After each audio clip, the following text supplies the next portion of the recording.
Hello everyone, welcome to my channel. I hope everyone is having a wonderful day.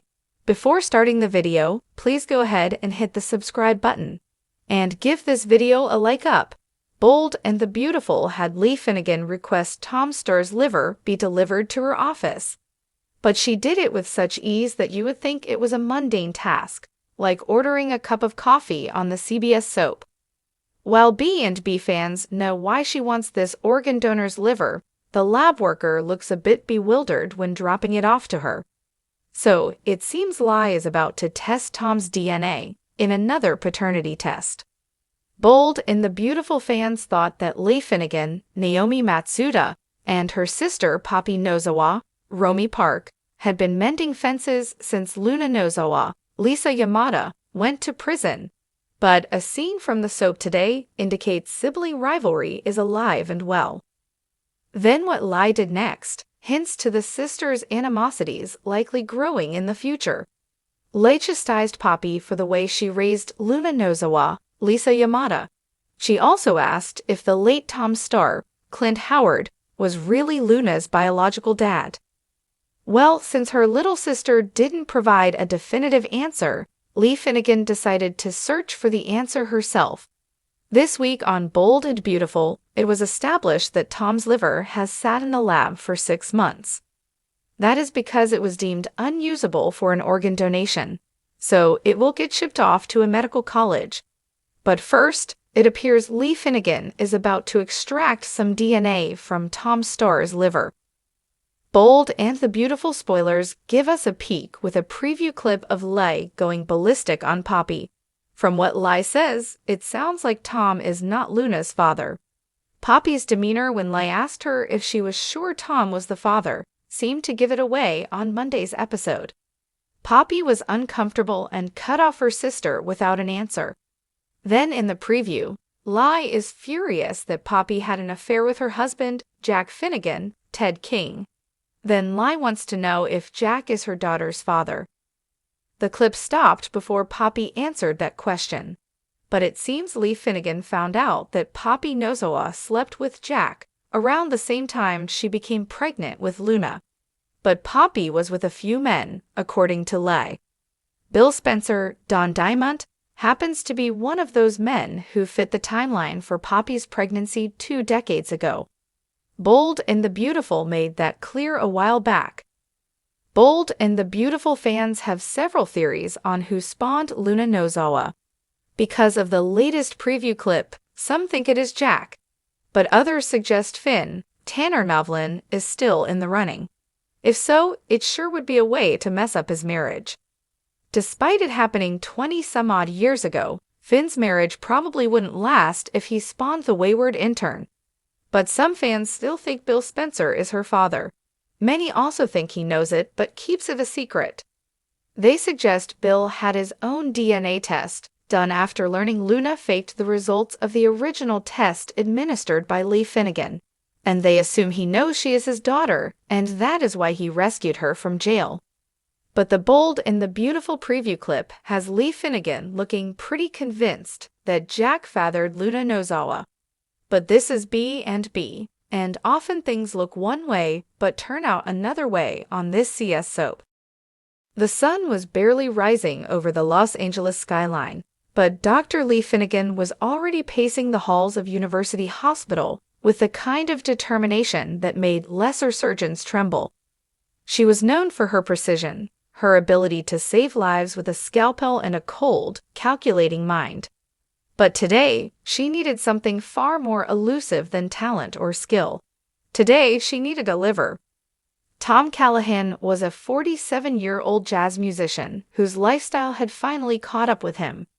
Years of whiskey-laced melodies and midnight cigarette breaks had made his own liver little more than a paperweight. His name sat on the transplant list, but fate had a cruel way of prioritizing others. And so, with his skin tinged yellow and his breath carrying the sour tang of ammonia, he waited, unconscious, in a hospital bed, while Leigh did what she did best, fight the odds. With a flick of her wrist, she dialed a number. The voice on the other end answered before the first ring finished. The voice belonged to Jonas, the kind of man who operated in whispers and shadows. If Lai was a surgeon, Jonas was a ghost, a fixer who made impossible things happen. He had come through before, securing an organ when bureaucracy and ethics failed. Lai wasn't proud of dealing with him, but pride had no place in an operating room when someone's life hung in the balance.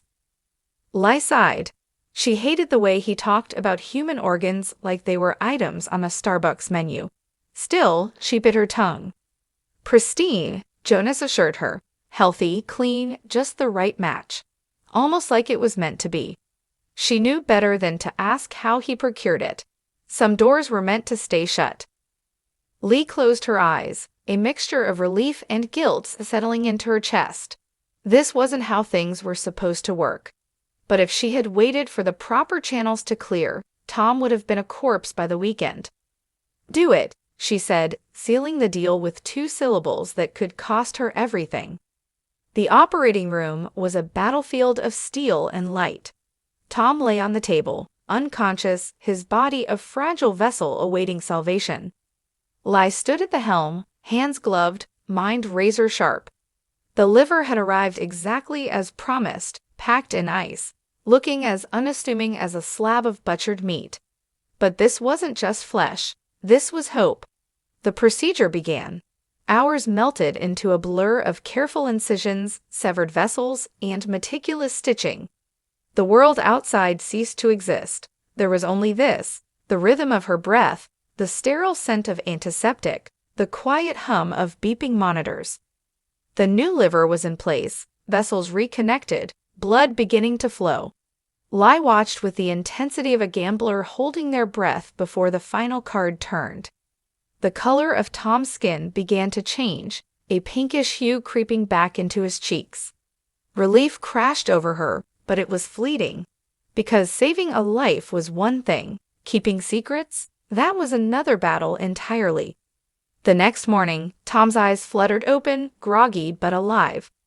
Lai stood at his bedside, her face impassive, her hands folded neatly in front of her. He did, though. They both did. Because when a miracle comes with strings attached, sooner or later, someone comes to collect. Lee Finnegan had always been a woman of precision.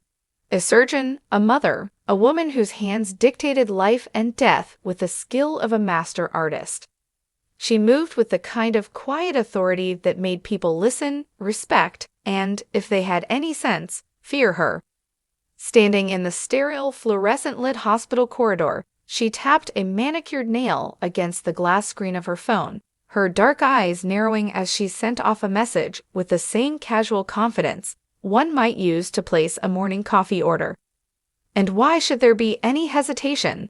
The liver was needed. The equation was simple. Tom's time was up, and someone else, someone more deserving, could make use of what remained. She had played by the rules long enough. She had seen good people die waiting. She had seen lives snuffed out over bureaucratic nonsense, over ethical dilemmas that meant nothing when measured against the weight of loss. And she had had enough.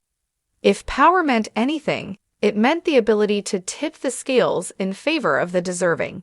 And Lee Finnegan was nothing if not powerful. Tom wasn't exactly a saint. In fact, calling him morally bankrupt would have been generous. His body had long been a temple of excess, alcohol, bad decisions, and a complete disregard for the consequences. His liver had fought valiantly, a warrior standing against years of abuse, but even warriors fall, and Tom's had lost its last battle. Of course, no one was shedding tears for him. Not really. The world was full of Toms, men who had taken more than they gave, squandered what they had, and left behind only the messes they expected others to clean up. Lai didn't believe in fate, but she believed in timing. Tom's misfortune aligned perfectly with what she needed: a healthy liver, a recipient who actually deserved it, and the means to make it happen. Was she going through proper channels? Of course not. Proper channels meant waiting, meant hoping, meant leaving things to the whims of a system that had failed too many times. Lai wasn't in the business of hoping. She was in the business of making things happen. A pause, a hesitation. Not because of morality. No, morality had no place in conversations like this, but because these things had to be handled delicately. Lai exhaled, her grip on her phone tightening slightly before she slipped it back into her coat pocket. She turned on her heel, already moving before she heard the final confirmation, because she knew it was coming.